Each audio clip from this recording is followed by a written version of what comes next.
네, 안녕하세요. 오늘도 알면 알수록 매력적인 탈중앙 금융의 세계로 여러분을 안내할 메이커다오의 김진우입니다. 요즘 코로나19 때문에 굉장히 심각한 상황에 처해 있는데요. 다들 마스크 잘 착용하시고 건강 유의하시기 바랍니다. 그러면 우선 첫 번째, 지난주에 한 주 동안 있었던 디파이 관련 소식부터 알아보시고 시간 이어가도록 하겠습니다. 첫 번째 이제 기사인데요.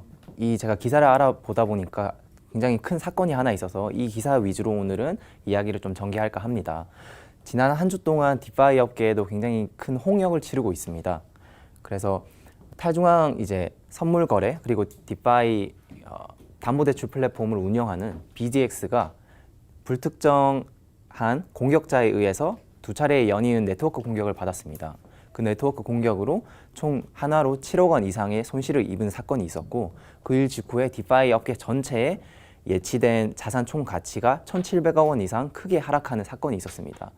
이 일을 이후로 제가 어떻게 이러한 네트워크 공격이 있었는지, 또 어떤 피해가 있었고 어떤 과정으로 이 모든 사건이 있었는지 제가 한번 조사해 보았습니다. 그래서 총 두 차례에 걸쳐서 BGX의 네트워크 공격을 감행을 했는데요. 그 부분을 제가 한 5단계 정도로 나눠서 여러분께 소개를 드리려고 합니다. 이 자료는 백쉴드의 보고서를 바탕으로 작성되었습니다. 그래서 이 공격자는 초기에 공격을 감행하기 위해 큰 유동성이 필요했습니다. 자금이 필요했던 것이죠. 그래서 DYDX라는 디파이 담보대출 플랫폼을 통해서 플래시론 대출을 받았습니다. 이 플래시론이 무엇이냐 한 이제 질문이 있을 텐데요. 제가 이 부분에 대해서도 설명드리겠습니다. 플래시론이란 것은 이더리움 한 블록 생성 시간이 이제 14초 정도 됩니다. 그 14초 동안에 굉장히 짧은 시간 동안에 대출을 받고 상환하는 과정을 플래시론이라고 합니다. 이름 그대로 굉장히 재빠른 대출이라고 할 수 있죠.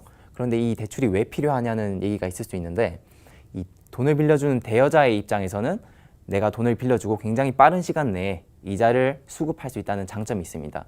그리고 이 이자를 받는 과정 역시 스마트 컨트랙트를 통해서 어떤 확정적으로 이론상 받을 수 있기 때문에 굉장히 안정적이라고도 할 수 있습니다. 그리고 돈을 빌려주는 대출자의 입장에서도 역시 본인의 알고리즘을 기반으로 담보 없이 큰 금액의 어떤 자금을 빌릴 수 있다는 장점이 있기 때문에 수수료를 바로 낸다고 하더라도 굉장히 수익이 날 수 있는 그런 구조입니다. 그래서 이 플래시론을 통해서 약 1만 이더리움 가까이 이 공격자가 먼저 대출을 받게 됩니다. 그 이후에 바로 또 다른 이제 담보대출 플랫폼 컴파운드이죠. 컴파운드로 가서 WBTC라는 암호화폐를 축적합니다. 한마디로 5,500개의 이더리움을 예치를 하고 112개의 WBTC를 또 대출을 받는 과정인데요. WBTC라는 것은 원래 우리 비트코인이 이더리움 네트워크 상에서는 작동을 하지 않습니다. 왜냐하면 이 체인이 다르고 네트워크가 달라서 호환성이 없으니까요. 그런데 이 카이보 네트워크에서 비트코인의 가치와 1대1로 연동되는 이더리움 네트워크 상의 토큰을 하나 만들었습니다. 그래서 그것을 이제 WBTC라고 하고, WBTC의 가격은 역시 BTC의 가격을 추종합니다. 그래서 이 BTC가 비트코인이 이더리움 네트워크 그리고 디파이 생태계에서 사용될 수 있는 게 바로 WBTC라고 보시면 됩니다. 어쨌든 이 공격자가 WBTC를 112개만큼 축적하는 과정이 바로 2단계라고 할 수 있습니다. 그런 다음 이 공격자는 WBTC의 가격을 펌핑시키는 작업을 했는데요. 어떻게 했냐면 이제 바로 BGX 플랫폼으로 가는 것입니다. 그래서 BGX 플랫폼에 1,300개의 이더리움을 예치하고 이것을 5배만큼 레버리지 시켜서 WBTC 간의 거래상 거래를 하게 됩니다. 그래서 5배만큼 5,637개만큼의 가치로 이 이더리움을 이제 레버리지 한 다음에 51개의 WBTC로 교환을 한 것이죠. 그런데 이렇게 교환을 한 금액이 적은 금액이 아니고 큰 금액이었기 때문에 상대적으로 유동성이 작은 탈중앙 거래소, 예를 들면 유니스왑이나 카이보 네트워크 같은 경우에는 이 작은 금액으로도 굉장히 큰 가격 변동성이 생길 수 있습니다. 단시간에 거래가 이루어진 것이니까요. 그래서 이렇게 5,637 이더리움으로 51개의 WBTC를 거래하는 과정에서 WBTC 가격이 약 3배만큼 폭등하게 됩니다. 그래서 가격이 굉장히 많이 오르고, 이렇게 가격이 오른 타이밍을 놓치지 않고 공격자는 바로 컴파운드에서 빌렸던 112개의 WBTC를 덤핑하게 됩니다. 유니스왑 거래소를 이용해서 덤핑한 것으로 현재 알려져 있고요. 이렇게 3배만큼 올라간 가격에서 순간적으로 덤핑했기 때문에 굉장히 많은 수익이 났을 거라고 보여집니다. 그래서 5,500개의 이더리움을 담보로 112개를 WBTC를 빌렸었는데 유니스왑에서 이것을 팔고 나서는 총 6,871개라는 이더리움을 얻게 됩니다. 그러니 이 이더리움으로 다시 컴파운드에 상환을 하게 되면은 굉장히 이제 큰 수익을 얻을 수 있겠죠. 그래서 다음으로 플래시론 청산이 이루어집니다. 이 과정을 제가 정리를 해보면 전반적인 이제 거래를 통해서 얻은 플러스 마이너스 재정 거래 이제 잔고는 71개 정도의 이더리움입니다. 그런데 마지막으로 유니스왑에서 펌핑된 WBTC를 팔고 나서 얻은 이더리움을 다시 컴파운드에 이제 상환을 해야 될 텐데요.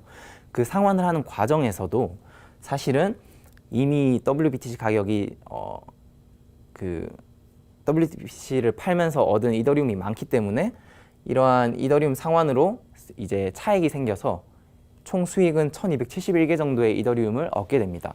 그래서 이 수익은 고스란히 BGX 플랫폼의 손실로 다가가고 이제 네트워크의 공격이 이제 이렇게 이루어지게 된 것입니다. 그런데 천만다행인 것은 BGX 프로토콜에서 따로 이제 대출 수수료의 10% 정도를 보험을 드는 것으로 할당시켜 놨기 때문에 일반 유저, 이용자들의 입장에서는 손실은 없었다고 이제 발표를 했습니다.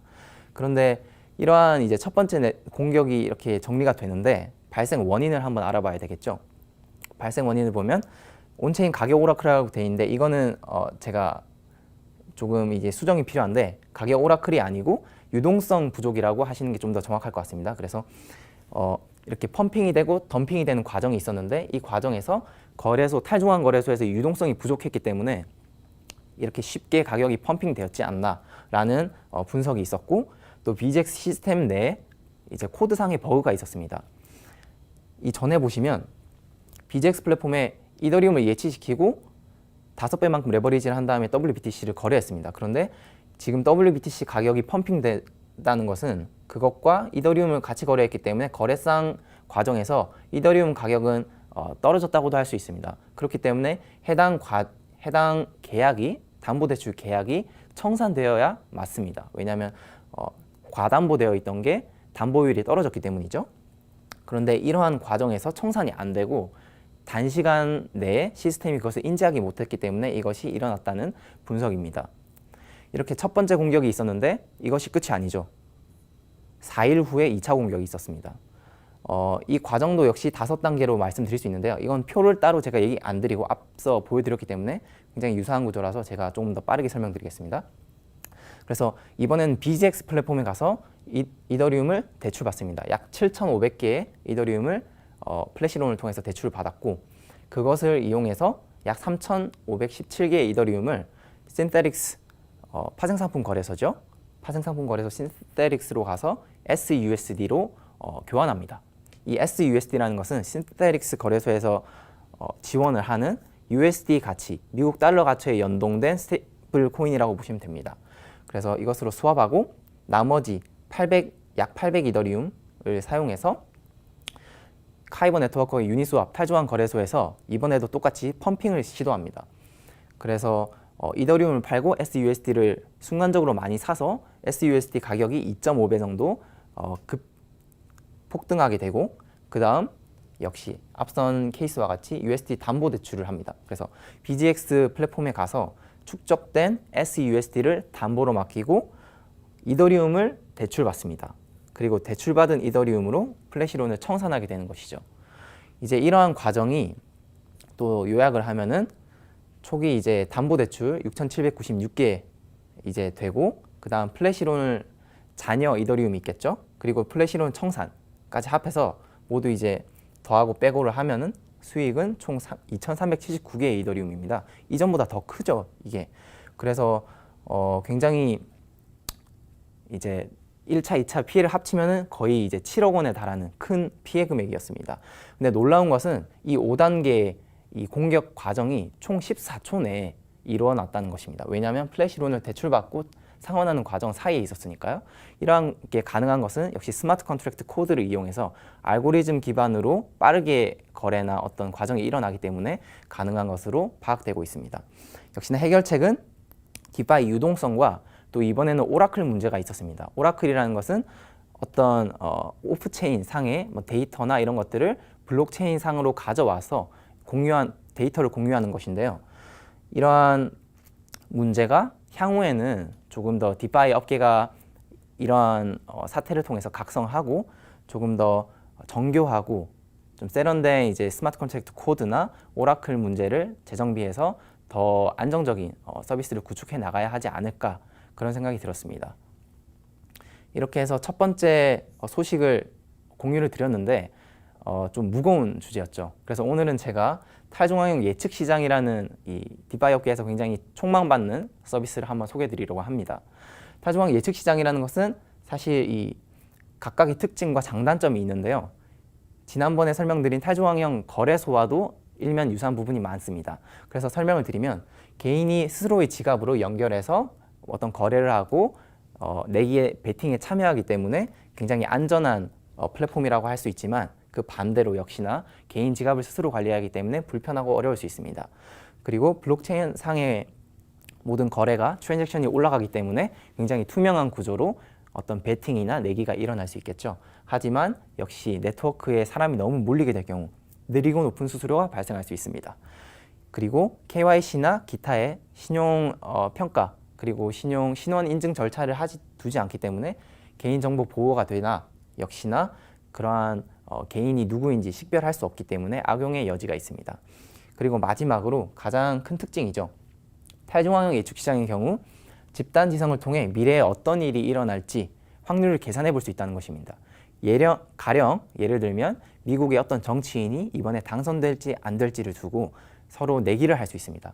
그런데 그러한 내기 절차가 예를 들어서 시스템 내에서 80%라고 사람들이 다 예상을 한다면 실제 현실에서도 사람들이 그것을 보고 당선 확률이 더 높은 사람을 투표할 수도 있겠죠. 그러니 실제 현실에서도 어느 정도 영향을 끼칠 수 있는 그런 데이터라고도 할 수 있습니다.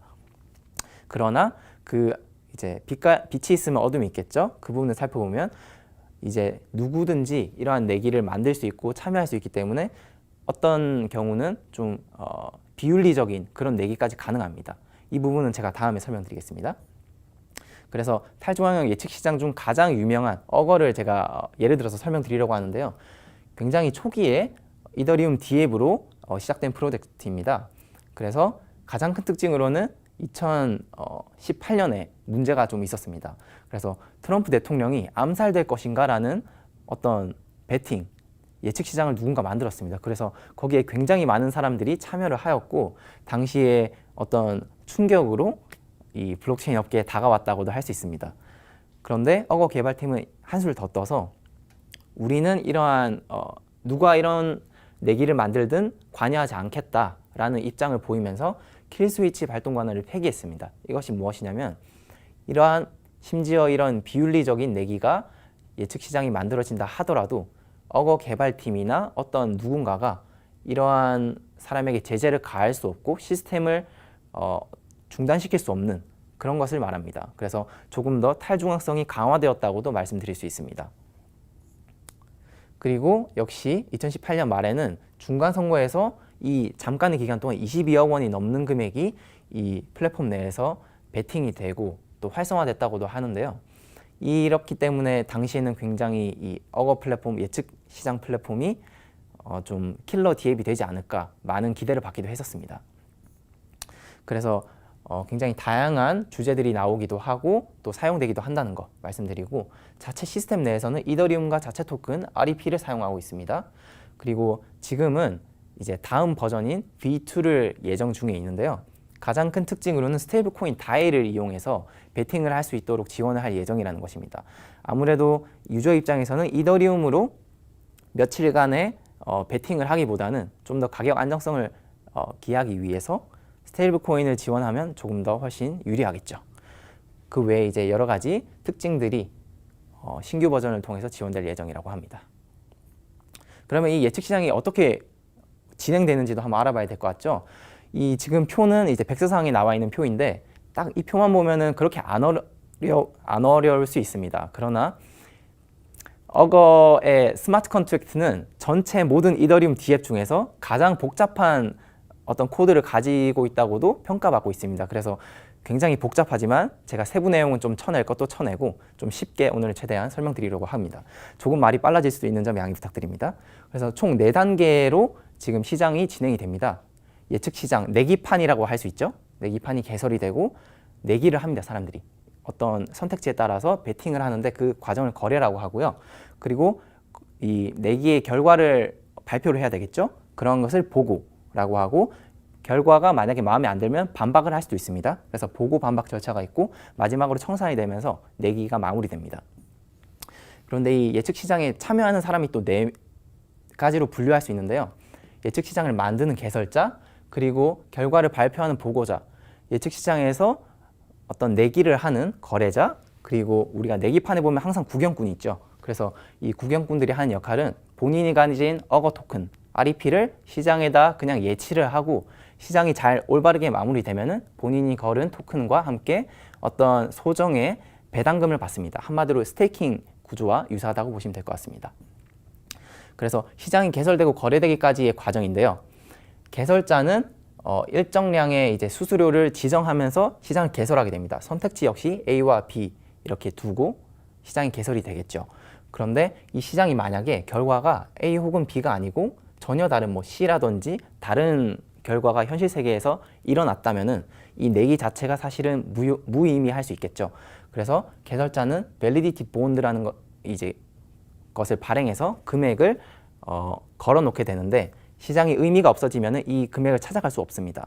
그렇기 때문에 반드시 개설자는 이 부분을 잘 유의해 가지고 올바른 시장을 개설할 수 있도록 해야 됩니다. 그리고 노쇼 본드라는 것도 있는데 이 개설자는 보고자를 임명을 해야 됩니다. 보고자는 역시 시장에서 개설이 되고 3일 이내에 결과를 발표해야 되는 것인데요. 만약에 보고자가 결과를 발표하지 않고 묵묵부답이다. 그런 경우에 이 노쇼 본드를 가져갈 수 없습니다. 한마디로 보고자에 대한 인센티브가 될 수 있겠죠. 그렇게 해서 시장이 잘 개설이 되는데 선택지 A와 B는 각각의 확률을 뜻하기도 합니다.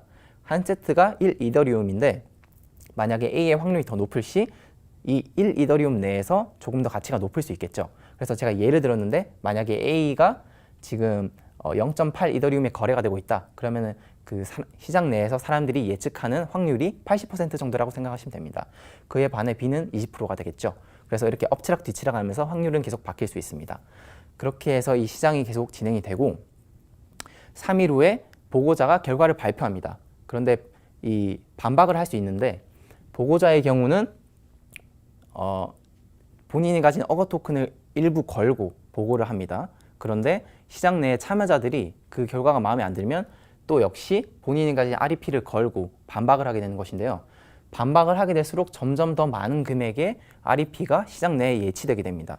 그런데 점점 반박이 계속 진행되면은 결국에는 총 2.5%에 달하는 큰 금액이 시장 내에서 예치되게 되는데요. 그러한 경우 모든 REP 보유자들이 함께 투표해야 되는 포크 절차에 들어갑니다. 이 포크 절차까지 제가 사실은 설명드리게 되면 굉장히 얘기가 길어질 수 있기 때문에 복잡하기 때문에 이 부분은 조금 패스하고 이야기 드리도록 하겠습니다. 그래서 사실은 이 부분까지 끝나면은 바로 이제 결과를 모두가 합의를 하고 청산하는 마무리 단계까지 가게 됩니다. 그러면 만약에 0.8 이더리움에 걸었던 사람들이 이기게 되면 1 이더리움을 가져가게 되는 것이고 0.2 이더리움을 걸었던 사람이 이기면 역시 1 이더리움을 가져가게 되면서 이 내기가 마무리되게 됩니다. 물론 진 사람은 못 가져가게 되겠죠. 아무것도. 그렇게 해서 오늘 어거 시장을 설명을 드렸습니다. 좀 어떻게 좀 너무 복잡하다고도 할 수 있는데 실제로 이 어거 플랫폼에 가셔서 내기도 해보시고 사용해보시면 그렇게 복잡하지는 않다는 생각을 느끼실 수 있을 것 같습니다. 오늘 전반적으로 기사랑 어거 예측 시장을 설명을 드렸는데요. 다음번에는 또 좀 더 재미있고 알찬 내용으로 알면 할수록 매력적인 탈중앙 금융 찾아뵙도록 하겠습니다.